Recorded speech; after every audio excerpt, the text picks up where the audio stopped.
Madame, monsieur, bonjour, bienvenue dans Info Express, tout de suite l'actualité du jour. Un homme de 48 ans a été tué par un tir policier en Nouvelle-Calédonie ce vendredi 24 mai 2024. L'auteur du tir a été placé en garde à vue. Cela porte le bilan à 7 morts depuis le début des émeutes le 13 mai dernier. Le procureur de Nouméa a précisé qu'un fonctionnaire de police et son collègue ont été pris à partie physiquement par un groupe d'une quinzaine d'individus. Le procureur a indiqué que le parquet a ordonné l'ouverture d'une enquête du chef d'homicide volontaire par personne dépositaire de l'autorité publique. Selon l'AFP, 2 personnes ont été grièvement blessées jeudi soir à Aubervilliers, en Seine-Saint-Denis, par un individu qui a jeté une grenade en pleine rue. Une enquête a été ouverte et confiée à la police judiciaire départementale. La grenade semblait viser une voiture. Selon les informations d'une source policière, vers 20h30, 2 personnes non identifiées sont arrivées en scooter à un angle de rue dans un quartier situé à proximité de la mairie d'Aubervilliers. Une autre source policière ajoute que l'un des passagers a jeté la grenade avant de prendre la fuite sur le même scooter. Sur les lieux, la voiture vers laquelle l'engin explosif a été lancé avait toutes ses vitres brisées, un pneu crevé et de multiples trous dans la carrosserie, rapporte la première source policière. Un important mouvement de foule a suivi cette explosion.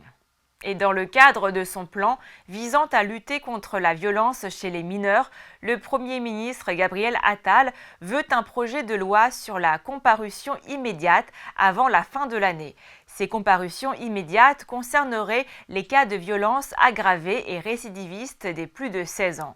Le Premier ministre avait annoncé le 19 avril une série de mesures pour faire face à l'addiction à la violence de certains jeunes en appelant à un sursaut d'autorité.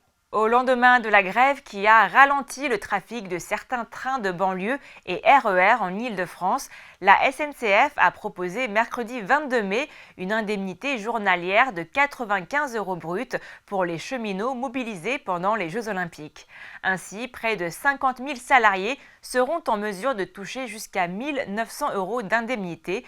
Les syndicats ont jusqu'au 4 juin pour donner leur réponse. Pour la deuxième année, les émissions de gaz à effet de serre ont baissé en France. Le Premier ministre Gabriel Attal a annoncé mercredi 22 mai, lors d'un meeting en Mayenne, qu'ils ont baissé de 5,8% en 2023 par rapport à l'année précédente.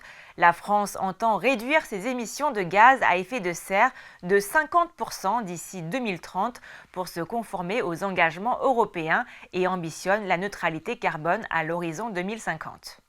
Les personnels de France Médias Monde, France Télévisions et Radio France étaient en grève jeudi 23 mai et vendredi 24 mai contre le projet de fusion de l'audiovisuel public défendu par la ministre de la Culture Rachida Dati. La ministre de la Culture souhaite fusionner les 4 entités audiovisuelles publiques que sont Radio France, France Télévisions, France Médias Monde et l'INA. Le calendrier du projet de loi prévoit la création de France Médias dès le 1er janvier et la fusion effective des sociétés dès 2026. La société géante, dénommée France Médias, aurait un budget de 4 milliards d'euros. L'Assemblée nationale devait examiner ce jeudi 23 mai ce projet de fusion de l'audiovisuel public. Finalement, cet examen a été reporté. Quelques 4000 personnes sont attendues pour un pique-nique géant ce dimanche sur l'avenue des Champs-Élysées. Pour l'occasion, l'avenue sera recouverte de coussins, d'une nappe à carreaux de 216 mètres de long et plus de 4000 mètres carrés de surface. Les heureux élus qui peuvent chacun convier 6 proches sur un carreau auront le droit à un panier repas offert par l'un des 8 restaurateurs de l'avenue partenaire. Cet événement est organisé par le comité Champs-Élysées qui organise l'événement avec un partenaire privé. Près de 273 000 inscrits avaient tenté leur chance au tirage au sort du mois de mai pour participer à ce rassemblement. L'Ukraine a ordonné mercredi 22 mai la libération des premiers détenus s'étant portés volontaires pour combattre dans l'armée. La libération de 2 hommes condamnés pour vol a été approuvée pour rejoindre la garde nationale ukrainienne. Début mai, les députés ukrainiens ont adopté une loi signée par le président Volodymyr Zelensky permettant à certaines catégories de prisonniers d'aller combattre sur le front pour lutter contre l'invasion russe en échange d'une libération conditionnelle. Selon les autorités ukrainiennes, plus de 3000 détenus ont émis la volonté de rejoindre l'armée en échange d'une libération.